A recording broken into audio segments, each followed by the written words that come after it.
reader of my Duke and I podcast, and wherever you are in the world, I hope you're having a marvelous day. And if you're seeing the show for the very first time, be sure to subscribe, like, and share, and hit the notification bell so when an episode comes out, you will be the first to know. Well, our Duchess, Princess Meghan, was out on the town today and she looked fabulous. She was glowing. I am telling you, the California sun is definitely agreeing with her, and I'm so happy to see that Meghan is back in her home state where she belongs and away from Shutter Island, because California really looks good on her. She had, she was all in black and she had the straight leg pants, and I really liked that. I really like straight leg pants, and I love the contrast with the shoes that she was wearing. She was wearing a lighter color shoes and it was a pointy toe. So having a straight leg pants with a pointy toe shoe is really, really cool and chic. So I really love that assembly that she had on her today. She really looked chic and she was glowing, so it was really beautiful to see her.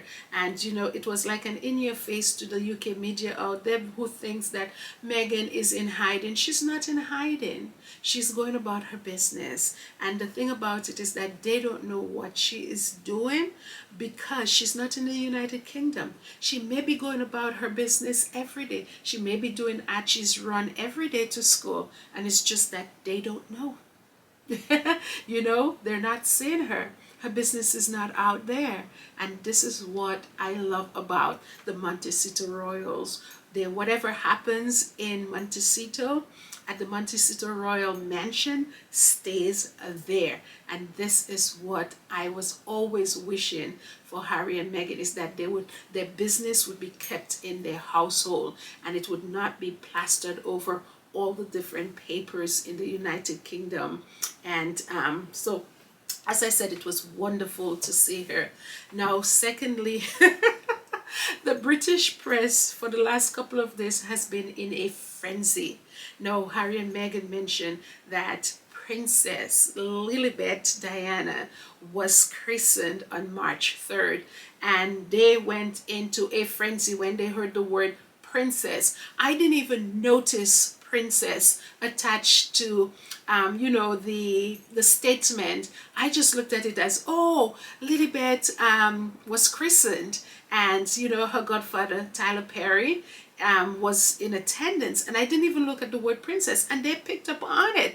And then before you know it, they were going crazy talking about who gave Lilibet the title princess, like somebody has to give it to her. I don't even think it is in Charles's power to decide if Lily and Archie gets the HRH, because the thing about it is that long time ago, I think it was King George who said that anytime a monarch is ascended to the throne, the grandchildren becomes HRH. They become prince and princesses, right? So I don't know what they were talking about, and Charles has no power. Okay, so Harry and Meghan called it, and they put out another statement again that was in their face if it wasn't clear enough for them that they said here, through a spokesperson, they said the children's titles have been a birthright since their grandfather became monarch. The matter has been settled for some time in alignment with Buckingham Palace. The alignment is that once Charles becomes king, the children automatically become prince and princess. So it is not Charles's doing. He cannot decide, oh, I'm going to hold back the children's titles because I want to punish Harry and Meghan for telling their truth. He cannot decide that. It is a rule that was made a long time ago. So, and then what was beautiful about it is that at the next day, the royal website was updated to reflect that Archie is now, instead of a master, is now a prince, and Lilibet is a princess. So now you have Harry being fifth in line, Archie being sixth in line, and Lily being seventh in line. So definitely Meghan definitely said that she wanted those children, to, get their inheritance, to know their birthright, or to know their history. And I don't know if she said it in those terms, but to sum it up, or to just piggyback on what she was saying, that those children should, they should be entitled to their birthright, which is prince and princess. So there you have it. Now we know that Tyler Perry is Lily Princess. Let me just get it right. We know that Tyler Perry is Princess Lilibet Diana's godfather, but we do not know who the godmother is. And I am telling you, there's a lot of people at work right now trying to figure out who Lilibet godmother is, Princess Lilibet godmother is, and they are working overtime right now trying to figure that out. But I don't know. I cannot guess, I would like to say maybe it is Oprah. Maybe it is, I don't know. It could even be Megan's niece. I don't know.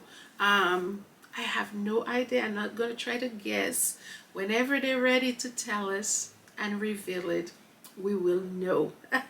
But you know what? I'm thinking too. Uh, that is in a way, it's good that they didn't mention who the godmother was, because the British press is going to go in a frenzy down a rabbit hole trying to figure out who the godmother is, and they're going to get it wrong, and Harry and Meghan is going to once again prove that they are liars. Okay, so I like how they released that information, because that in a way is going to also confirm that they're making up stories. They're making up the stories about Harry and Meghan's titles. The Prince Charles is going to hold back on it. You should take it away from them. Blah blah blah. They don't even know what is going on. Look, Meghan and Harry spokesperson put out this statement. The matter has been resolved for a long time now. Okay, so nobody knows what is really happening. I'm hoping that in Harry talking about how the different household is literally working with the press. I hope that they have taken note and have listened to what Harry has said about the idea of giving information to the press, and I hope that they've listened and they've decided that to pull back on that and stop giving the press information and stuff like that. But then again too, it's I'm even wrong, because I was just thinking as I'm saying that, I was hearing this royal reporter talking about she is going to be breaking a story about how the palace is making preparation for Harry and Meghan to attend the coronation. Now, as I said in the past, I am not going to say whether or not Harry and Meghan should go to the coronation. I'm just going to leave it up to them to decide. Although I have no say in it, I'm talking like that. I'm not. Hear what I'm saying. I feel so close to them. I know I literally always, I've been reporting and talking about them for the longest while, and sometimes I just feel like it's so personal when it's really not. But anyways, so she was saying, I think it's Emily Andrews or somebody else, but they were talking about how they have a story that is going to come out, and it seems like they know what Buckingham Palace is doing in preparation for Harry and Meghan. We don't know if Harry and Meghan is going to attend or not. We don't know. All we have to do is to wait and see.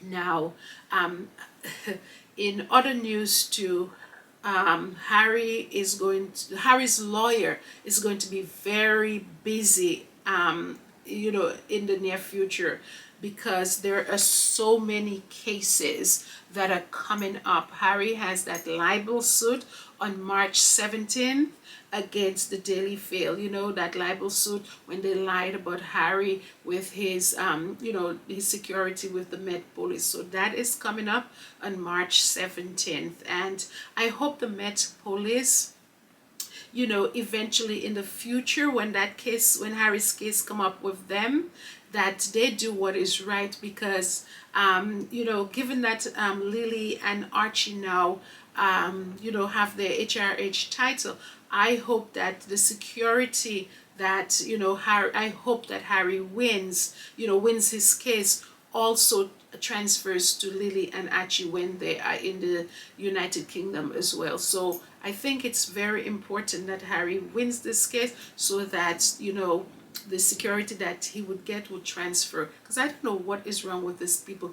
Clearly Harry needs that security. He didn't ask to be born a prince. He was born a prince, and he should be afforded the security that he deserves, because God knows the amount of threats Harry received. The guy that was in charge of the Met Police, he said you would be astonished to hear the amount of threats that the Sussexes and them get. So I hope they do what is right when that hearing comes up. But anyways, on March 17th, there's going to be the libel suit against the Daily Field. They lied on Harry, and he's taking them to task. And I feel like it's important that Harry do not settle in none of his upcoming cases, because in a way that is making people accountable. They put them in the spotlight, show that they are liars, show how they get their information, show how they lie about people. And I love that about Harry. That tells me that he is doing it because he believes in integrity, he believes in honesty, and it's time to make the UK media be accountable for hounding the Sussexes and making their lives miserable for the last couple of years. So definitely that case is coming up. And on May 9th, there's another case again. I think that case is with the Mirror Group for the illegal ways that they obtain information about Harry. I believe there were about 148 articles written about Harry. All of these articles, the information in them were obtained illegally. And whether they were hacking Harry's phone back in the day to learn about him, or doing things in illegal ways to get information. So the judge say he's at least 33 of the articles that were published by the Mirror Group it can be admissible in in that hearing. So I'm definitely looking forward to the verdict of that case, because it is very important. Harry is sending a strong message to the United Kingdom press that they're not going to be allowed to do whatever they want to do and get away with it. He's going to make them accountable, and he's going to make them pay, and he is going to shame them. So a lot of people have settled in the past with those type of cases, but Harry does not want to settle. He's going all the way, and kudos to him. I'm really, really proud of him. And then on March 27th, there's that class action lawsuit where I think it's Doreen Lawrence, Baroness Lawrence, Sadie Frost, and Elton John. And I don't know if there were other people, that were part of the class action lawsuit. And that's going to go to trial on March 27th. And once again, no settlement, definitely, because what these people did to the individuals that's part of this class action lawsuit is really dirty. Hacking their phones, obtaining their medical information, their bank information, which is, all of these things are private things. All of these type of documents says a lot about a person, and there may be things that people don't want other people to know about them, and to obtain these things in an illegal way, somebody has to be accountable. Somebody has to be put underneath the magnifying glass. Somebody needs, well, not even a magnifying, a spotlight, and say, this is what you did, this is how you generated information, this is how you went about finding things about people, things that people don't want to share with you, things that are personal to people, things that different amendments protect about people, and you are breaking the law just so that you have a story, just so that you can embarrass people. It is disgusting what the British media has done to Prince Harry and these other individuals, and it's time to take them to task. And I hope that just like how the Mirror Group had went bankrupt and was shamed when in the past that they were they found out that they were finding information in illegal ways. I hope that this happens to the Daily Mail. I hope the judge throws the book at them, that male organization. I hope that the judge throws the book at them and let them pay a hefty sum of money after what they have done. I hope they get bankrupt. I hope that they go out of business, because to do that to people, it is just foul. It is the lowest of the low. So I'm rooting for Harry, I'm rooting for Elton John, I'm rooting for Sadie Frost, I'm rooting for Baroness Lawrence, because it's just foul. What they did was not nice. Now you have Ngozi Fulani. When she had gone to the palace, and I had put out a video saying that she had went to the palace, and Lady Hussey apologized to her, and it was a nice meeting, and they came to a conclusion, and Lady Hussey learned, and they let Lady Hussey go because of all of that. I never agreed with